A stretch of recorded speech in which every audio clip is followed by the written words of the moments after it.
Sumainyo ang Panginoon. At sumaiyo rin. Ang mabuting balita ng Panginoon ayon kay San Mateo. Papuri sa iyo, Panginoon.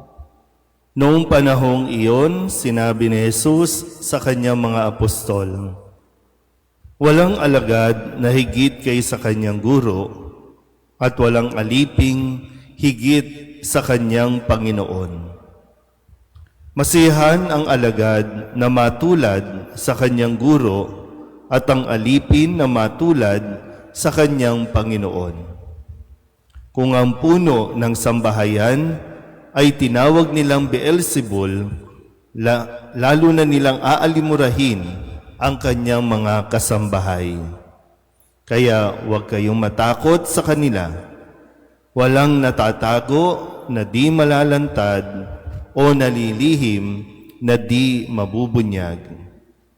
Ang sinasabi ko sa inyo sa dilim, ulitin ninyo sa liwanag. At ang ibinulong sa inyo ay inyong ipagsigawan. Huwag ninyong katakutan ang pumapatay ng katawan, ngunit hindi nakapapatay ng kaluluwa. Sa halip, ang katakutan ninyo'y ang nakapapatay ng kaluluwa at katawan sa impyerno. Hindi ba ipinagbibili ang maya ng dalawa isang pera? Gayunman, kahit isa sa kanila'y hindi nahuhulog sa lupa kung hindi kalooban ng inyong Ama. Maging ang buhok ninyo'y bilang na lahat. Kaya huwag kayong matakot, higit kayong mahalaga kaysa libo-libong maya. Ang sinumang kumilala sa akin sa harapan ng mga tao ay kikilalanin ko rin naman sa harapan ng aking Amang nasa langit. Ngunit ang magtatwa sa akin sa harapan ng mga tao ay itatatwa ko rin naman sa harapan ng aking Amang nasa langit." Ang mabuting balita ng Panginoon. Pinupuri ka namin, Panginoong Heso Kristo. Isang magandang umaga po sa inyong lahat. Ngayon po ay Sabado ng ika-14 na linggo sa karaniwang panahon. At muli sa pagtatapos ng linggong ito, nawa ay atin pong maisapuso ang lahat ng mga ipinahayag sa atin ng mga salita ng Diyos na gabay natin para sa mga susunod pang mga araw habang tayo po ay nagsusumikap din na magampanan ang ating mga misyon, ating mga responsibilidad sa mundong ito. Atin pong balikan muli ang ilan sa mga ipinahayag sa atin ngayong linggong ito.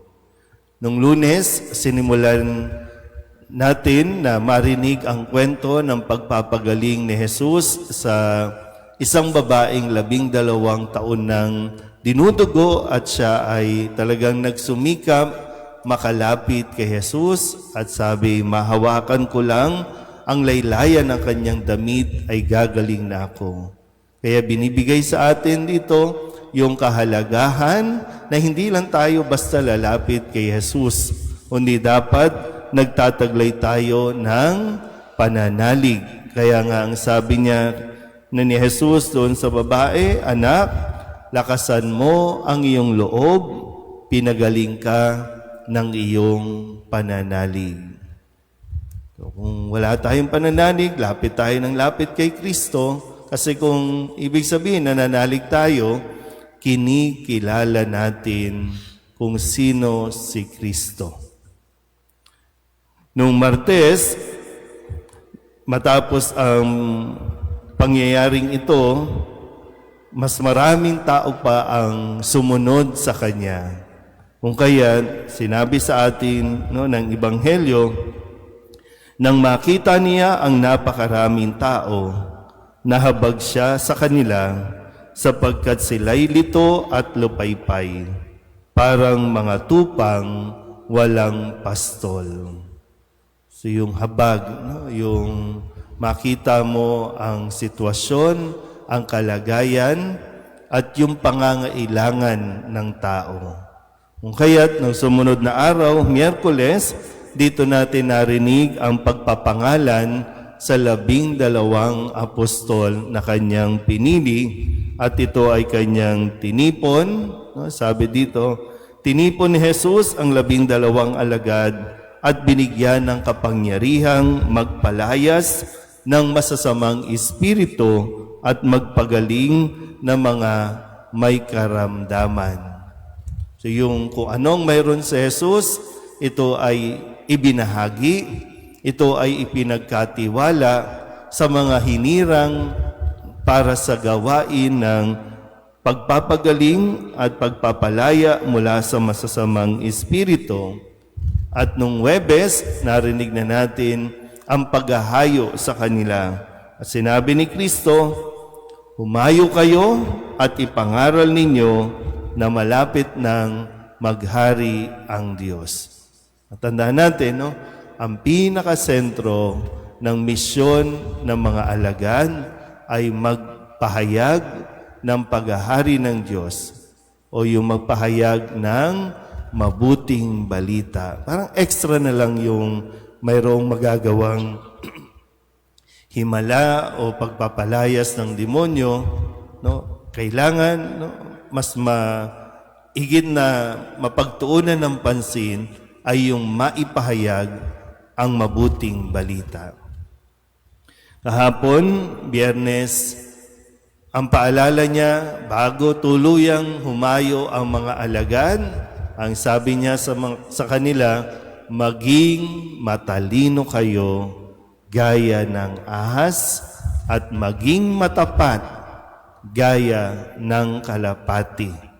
Maging matapat.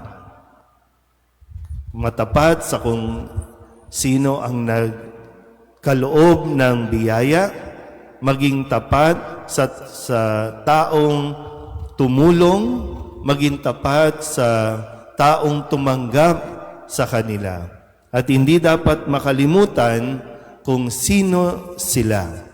Kaya nga sa Ebanghelyo ngayong araw na ito ng Sabado, yung hinihiling sa kanila, no, na yung paalala, sila ay alipin, sila ay alagad lamang, hindi dapat Panginoon at hindi makalimutan. Kasi kapag meron tayong mga achievements, no, nakakalimutan natin kung sino tayo. Yung iba umaastang parang Panginoon, umaastang siya na yung masusunod, so hindi dapat mawala yun. Kundi, ang sabi ni Kristo, ang sino mang kumikilala sa akin sa harapan ng mga tao, ay kikilalanin ko rin naman sa harapan ng aking amang nasa langit.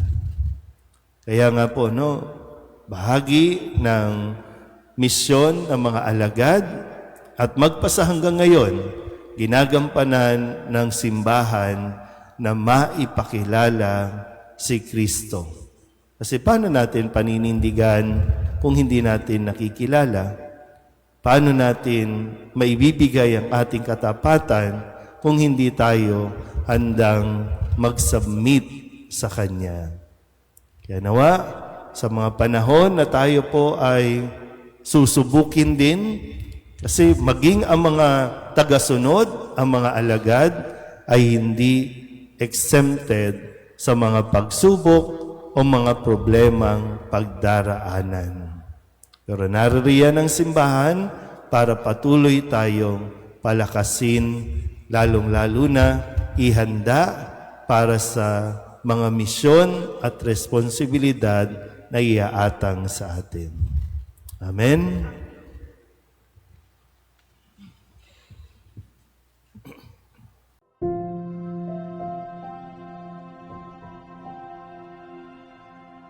Thank you.